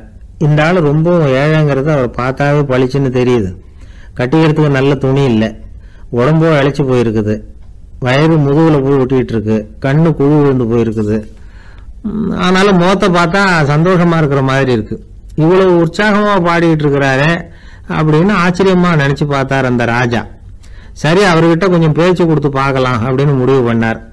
ஐயா பெரியவரே, இப்படி கொஞ்சம் வர முடியுமான்னாராம். பொழுது போகிறதுக்குள்ளே நான் இந்த வயல் பூரா உழவு ஓட்டி ஆகணும், அதனால் பேசுறதுக்கு நேரம் இல்லை அப்படின்னாராம் அந்த பெரியவர். என்ன அவ்வளவு அவசரமா, மீதி இருந்தால் நாளைக்கு உழுதக்கூடாதா? அது சரி, உனக்கு எத்தனை ஏக்கர் நிலம் இருக்குது அப்படின்னு விசாரிச்சிருக்கார் ராஜா. எனக்குன்னு சொந்தமாக உள்ளங்கை அளவு கூட நிலம் கிடையாது, இது எங்கள் முதலாளியோட நிலம். இதை பூராவும் உழுது முடிச்சாதான் அவர் கூலி கொடுப்பார். நான் கூலிக்கு ஊதுகிட்டு இருக்கிறேன், உங்ககிட்ட பேசிக்கிட்டு இருந்தா அவருக்கு துரோகம் பண்ணது மாதிரி ஆயிடும் அப்படின்னாராம். ராஜா குதிரையை விட்டு கீழே இறங்கினார். வரப்புல நடந்து அந்த பெரியவர்கிட்டயே போனாராம். சரி, ஒரு நாள் பூரா உழுதான் உனக்கு எவ்வளவு கூலின்னு கேட்டிருக்கார். 8 அணா கூலி கிடைக்கும்னாராம் அவர். இது ரொம்ப காலத்துக்கு முன்னாடி நடந்த ஒரு சம்பவங்கிறதுனால அப்போ 8 அணா கூலிங்கிறது ரொம்ப பெருசு. இருந்தாலும் அதுவும் அந்த ராஜாவுக்கு பெரிய கூலியா தெரியல. இவ்வளவு தானா, இதை வச்சுக்கிட்டு நீ எப்படி காலம் தள்ளுற அப்படின்னாராம். ஒன்றும் கவலை இல்லை அப்படின்னாராம் அவரு. ராஜாவுக்கு ரொம்ப ஆச்சரியமா போச்சு. 8 அணா கூலி வாங்குற இந்த ஆளு கவலை இல்லாம இருக்கிறார், ஏராளமான வசதியோட இருக்கிறன்னா கவலை இல்லாம வாழ முடியலையே அப்படின்னு நினைச்சு பார்த்திருக்கார். அது சரி, 8 அணாவில் எப்படி குடும்பம் நடத்துற அப்படின்னு கேட்டாராம். எனக்கு கிடைக்கிற 8 அணாவில் 2 அணா குடும்பத்துக்கு செலவழிக்கிறேன், 2 அணா பழைய கடனுக்கு கொடுக்குறேன், 2 அணா தர்மம் செய்யறேன், 2 அணா வட்டிக்கு கொடுக்குறேன், ஒரு குறையும் இல்லைன்னாராம். ராஜாவுக்கு ஒன்றும் புரியல. எனக்கு ஒன்றும் புரியலேன்னு இருக்காரு. ஐயா, எனக்கும் என் மனைவிக்கும் 2 அணா செலவாகுது. வயசான அம்மா அப்பா இருக்கிறாங்க, சின்ன வயசுல என்னை காப்பாத்தினவங்க அவங்க. அந்த கடனுக்கு 2 அணா செலவாகுது, அது பழைய கடன். என் தங்கச்சி ஒருத்தி ஆதரவு இல்லாத நிலைமையில தன்னுடைய மகனோட என் வீட்டுல இருக்கிறா, அவளுக்கும் அவள் மகனுக்கும் 2 அணா செலவு பண்றேன், அது தர்மம். எனக்கு 2 பிள்ளைங்க இருக்கிறாங்க, அவங்களுக்கு 2 அணா செலவு பண்றேன், அது வட்டிக்கு கொடுக்கறது மாதிரி. பிற்காலத்துல அவங்க எங்களை காப்பாத்துவாங்க. அந்த வகையில நான் திருப்தியோட வாழ்ந்துகிட்டு இருக்கிறேன் அப்படின்னாராம். ராஜாவுக்கு அர்த்தம் புரிய ஆரம்பிச்சுதான். அந்த பெரிய நிலத்தை விலை கொடுத்து வாங்கி அந்த பெரியவருக்கே தானமா கொடுத்துட்டாராம். இப்போ ஊழவருக்கே நிலம் சொந்தமாயிட்டுது. அன்னையிலிருந்து அரசனுக்கும் ஆறுதல் கிடைச்சுதான். இப்படி ஒரு கதை சொல்லுவாங்க. 8 அணா வருமானத்தை வச்சுக்கிட்டு எப்படி காலத்தை தள்ளுறதுன்னு சொல்றதுக்காக இந்த கதையை சொல்றதாக யாரும் தப்பா நினைச்சுக்க கூடாது. கிடைக்கிறத எப்படி பங்கு போடுறார், எப்படி திருப்தியா வாழறார் அப்படிங்கிறது தான் முக்கியம். அது மாதிரி இன்றைக்கு இந்த பொங்கல் திருநாள்ல உழவர்கள் மனசு மகிழ்ச்சியா இருந்ததுன்னா அது எல்லாரும் மகிழ்ச்சியா இருக்கிறது மாதிரி அர்த்தம். அதனால அவர்கள்ட்ட இருந்து நாம பாடம் கத்துக்கணும். சில உழவர்கள் தங்கள் நிலத்துல விளையறத தாங்கள் சாப்பிட மாட்டாங்க, அடுத்தவங்கள்ட்ட வித்துட்டு சந்தையில போய் வேற அரிசி வாங்கிட்டு வந்துதான் இவங்க சாப்பிடுவாங்க. அப்படிப்பட்ட விவசாயிகள்லாம் இது உண்டு. பங்கிடுகிற பண்பை உழவர்கள்ட்ட இருந்து கற்றுக்கொள்ளுங்கள் அப்படிம்பாங்க. ஒரு ஆள் நிம்மதியா மகிழ்ச்சியா இருந்தானா, உங்க நிம்மதிக்கும் மகிழ்ச்சிக்கும் என்ன காரணம்னு கேட்டிருக்காரு இன்னொருத்தர். என்கிட்ட இருந்தது பூராவையும் என் பிள்ளைங்களுக்கு சமமா பங்கு போட்டு கொடுத்துட்டேன், எனக்குன்னு எதுவுமே வச்சுக்கல, அதுதான் நிம்மதிக்கு காரணம்னு இருக்கான். உங்ககிட்ட இருந்தது எவ்வளவு இருந்தது அப்படின்னு கேட்டிருக்காரு அவரு. மொத்தமா ஒரு 50,000 ரூபாய் இருக்கும் அப்படின்னு இருக்கான். அவ்வளவும் பணமாவே இருந்ததா அப்படின்னு கேட்டிருக்காங்க அவங்க. இல்லைங்க, அவ்வளவும் கடன், அதை தான் பிரிச்சு கொடுத்துருக்கேன் பிள்ளைங்க கிட்ட அப்படின்னு நானும். அவன் நம்பிக்கை இல்லைன்னா இந்த உலகத்தில் நாம் நடமாடவே முடியாது. அவநம்பிக்கையோடு இருந்துக்கிட்டு இருந்தா என்னைக்கும் அவஸ்தை தான். நாம் நம்புறது நடக்குதோ இல்லையோ அது வேற விஷயம். ஆனால் எதையும் நம்பி தான் நாம் அடி வைக்க வேண்டியிருக்கு. வேற ஒன்றும் வேணாம், ஒரு லாட்ரி சீட்டு வாங்குகிறோம், அது எங்கே நமக்கு விழப்போகுது அப்படிங்கிற அவநம்பிக்கையோடவா வாங்குகிறோம். பரிசு நமக்கு தான் அப்படிங்கிற நம்பிக்கை உள்ளூர இருக்கிறதுனால தான் அதை வாங்குகிறோம். இருந்தாலும் முடிவு வேறு மாதிரி ஆகிடுது, அதுக்காக மனசு சோர்ந்து போகிறதில்ல, அடுத்த மாதமும் சீட்டு வாங்குகிறோம். இந்த நம்பிக்கை தான் மனித வாழ்க்கைக்கு ஆதாரம்.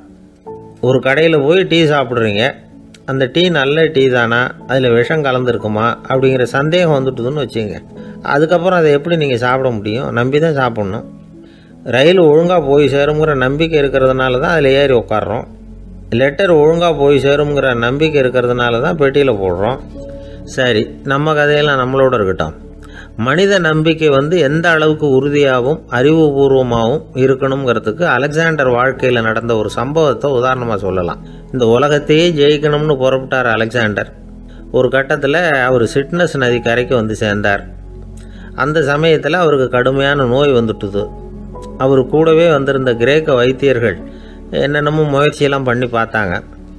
இருந்தாலும் அலெக்சாண்டருக்கு வந்திருக்கிறது என்ன நோய்ங்கிறத அவங்களால கண்டுபிடிக்க முடியல. ஏன்னா அந்த பகுதியில் உள்ளவங்களுக்கு மட்டுமே அதிகமாக வரக்கூடிய ஒரு வினோதமான நோயாக இருந்தது அது.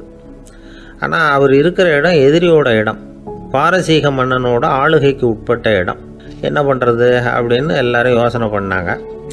பாரசீக மன்னனோட அரண்மனையில் இருக்கிற வைத்தியர் வந்தால் இந்த நோயை குணப்படுத்தி விடுவார் அப்படின்னு சொன்னாங்க. இருந்தாலும் எதிரியோட நாட்டில் இருக்கிற வைத்தியரை கூப்பிட்டு எப்படி நம்பி வைத்தியம் பார்க்க சொல்கிறது அப்படின்னு சொல்லி எல்லாரும் தயங்கினாங்க. ஆனால் அலெக்சாண்டர் தயங்கலை. பரவாயில்ல, அழைச்சிட்டு வாங்கன்னு விட்டார். உடனே அவரை போய் அழைச்சிட்டு வந்துட்டாங்க. அவர் வந்தார். அலெக்சாண்டர் உடம்பை பரிசோதனை பண்ணி பார்த்தார். சரி, இதை குணப்படுத்தி விடலாம், பயப்பட வேண்டியதில்லை. ஆனால் இதுக்கு ஒரு மூலிகை ரசம் தயார் பண்ணி கொடுக்கணும்.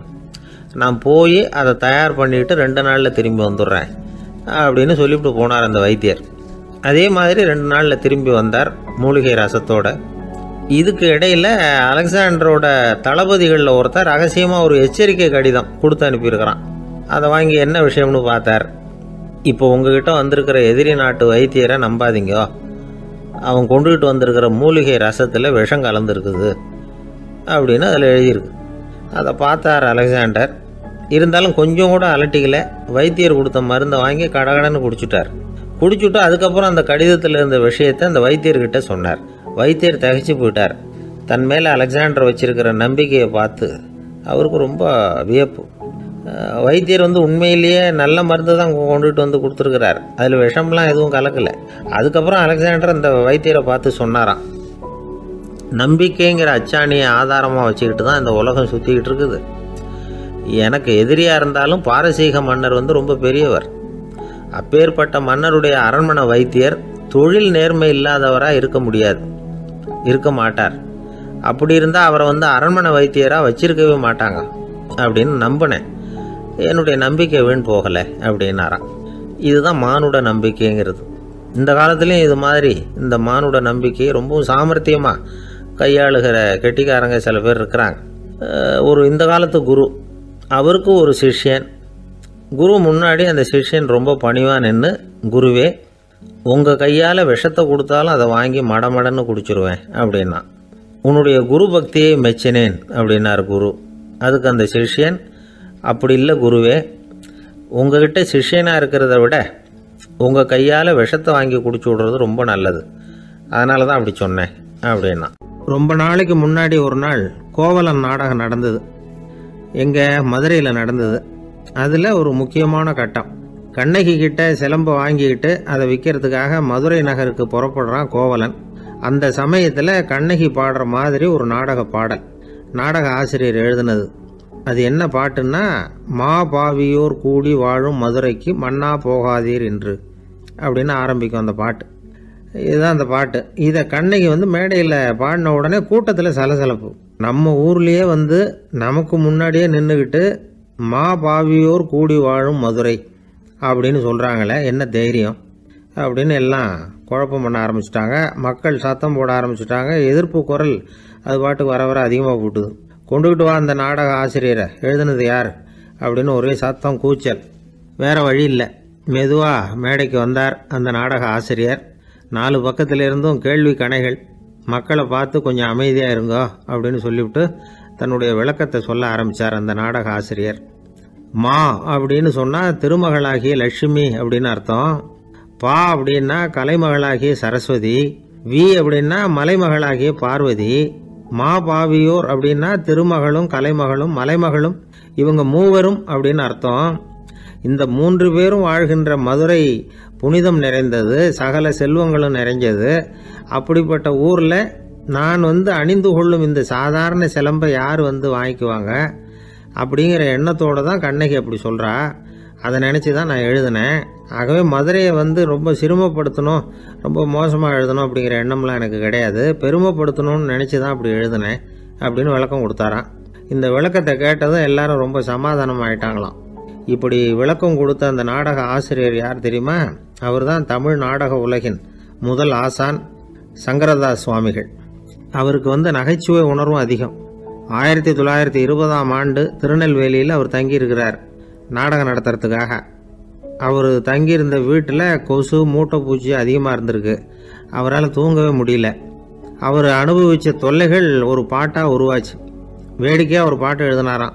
மூட்டையும் கொசுவும் ஒரு வீட்டிலே மீட்டிங் போட்டால் முன்னே நிற்க யாரால் முடியும்? கொசு மோகன ராகம் போல சத்தம் போட்டு முன்னே நின்று செய்திடும் யுத்தம். இதை மறுநாள் நாடகத்தில் கோமாளி வேஷம் போட்ட ஒரு சிறுவனை விட்டு பாட வச்சிருக்காரு. எல்லாரும் சிரித்து ரசித்தாங்களாம். சங்கரதாஸ் சுவாமிகள் கல்யாணமே பண்ணிக்கல, துறவி மாதிரியே வாழ்ந்திருக்கார். தமிழ் நாடக கலைக்கு தன்னையே அர்ப்பணம் பண்ணிக்கிட்டவர் அவர். 1922 நவம்பர் மாதத்தில் ஒரு நாள் புதுச்சேரியில் அவர் வாழ்க்கை முடிஞ்சுது. அப்போ அவருக்கு வயசு 55. சங்கரதாஸ் சுவாமிகள் நாடக ஆசிரியர் மட்டும் இல்லை, மேடை நாடக இயக்குனர், தயாரிப்பாளர். அவரே ஒரு சிறந்த நடிகர். ஒரு தடவை சாவித்திரி நாடகத்தில் இவர் யமதர்மனா வேஷம் போட்டு நடிச்சிருக்கிறார். நாடகம் பார்த்துக்கிட்டு இருந்த கருவுற்ற ஒரு பெண்மணிக்கு பயத்தினால அங்கேயே குழந்தை பிறந்துட்டு தான். அந்த நிகழ்ச்சிக்கு அப்புறம் இவர் இந்த வேஷம் போடுறப்போலாம்